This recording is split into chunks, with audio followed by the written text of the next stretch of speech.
मानने बे गोटा वैज्ञानिक कहूँ मो बाड़े कुआड़े बहुत शक्ति अच्छी अनेक गर्भवती महिला जदि गोटाए बाड़ नहीं तकिया तले रखिकी शोबे झील जन्म है कुआड़े 1.5 हाथ लाखे बाड़ लंबित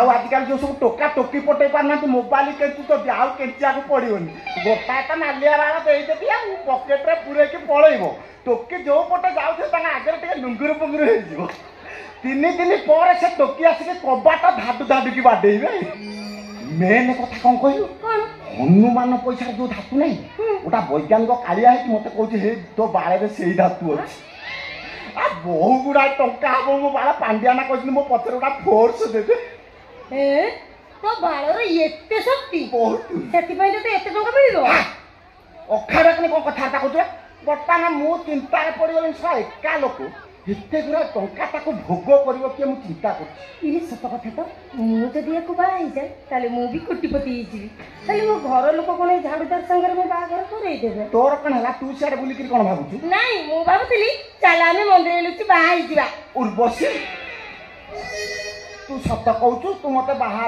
राजी हाँ मु कौन राजी थी आउ तो बालपा मत राजी करेला आज मत मिली गला मो मन मयूरी छाड़ी दिने तुमको मुझे पथ मोरी बहु दिन खोजी खोजी पाई तुमको आज हाँ तमें मोर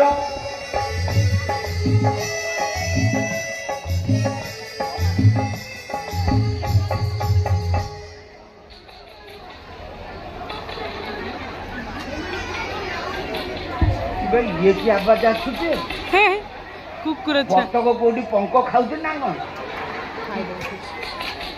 ना घुसुरी पंख भितर मुह पुरे देला सतरे करते ना ये आवाज कोन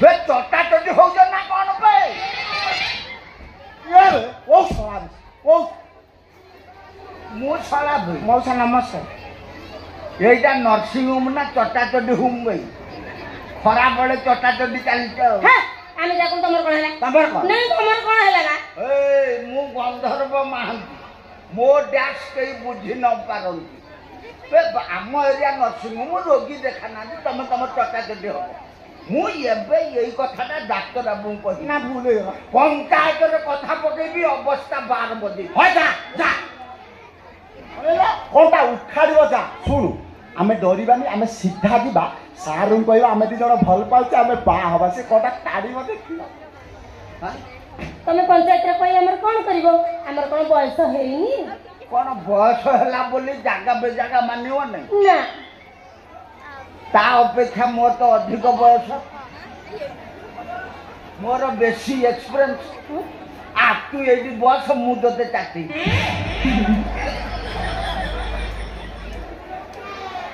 मु चाटी साइला पर बालुंगा टोका सबू चाटी तुम दी जनकर जाति ठीक अच्छे ना बे तू ब्राह्मण झील ये झाड़ूदार बाहागर हम केमी यही कथा एबे पंचायत रे पकई ना भूल अवस्था 12 बजे कौन कहलु आ कहबी देख कौन करू ना भूल अंकल जेजे मौसा बे उर्वशी आमे बुढ़ा भाई पंचायत रे सुन होइता नालुआ बुढ़ा तांती गेले कि जा बे जाई पंचायत रे डाक आसीओ डाक ए जेजी टिके सुनो मो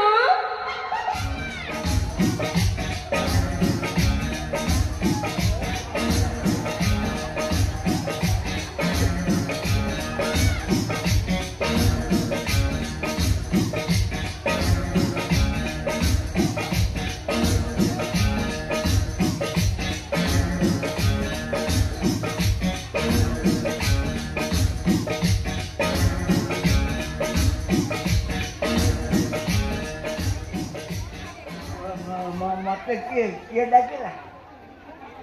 ତୁ ଡାକିଲୁ?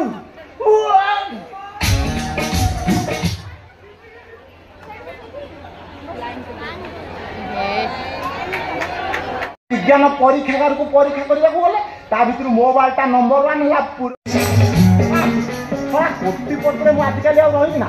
ତା ଉପରଟା କଣ କହିଲୁ ମୋର ମନେ ପଡୁନି। ଆରବପତି ହେଇଯିବି ବେ। ଲକ୍ଷପତି କୋଟିପତି ଆରପତି ଏମିତି କଣ ହେଇଛି କି? କଣ ନ ହେଇଛି କହ। ଶୁଣୁ ମୁଁ ନର୍ସିଂ ହୋମରେ ଝାଡୁ ମାରୁଛି ଝାଡୁଦାର। ତୁ ବ୍ରାହ୍ମଣ ଘର ଝିଅ ବୋଲି ତମ ଘରେ ମୋ ସାଙ୍ଗରେ ବାହା ଦେବାକୁ ରାଜି ହଉନାହାନ୍ତି ତ। ଫୁଟିବେ ଚାଲ ଚାଲ ଅନେଇଲୁ ତତେ ମୁଁ ବାଏ ବାଏ କ୍ୟାନସଲ କଲି। ଏଣିକି ଦେଖିବୁ ବୁଢୀଠୁ ଟୋକି ଯାଏ ମୋ ପଛଆଡେ କେମିତି ଲମ୍ବା ଲାଇନ ଲାଗିବ।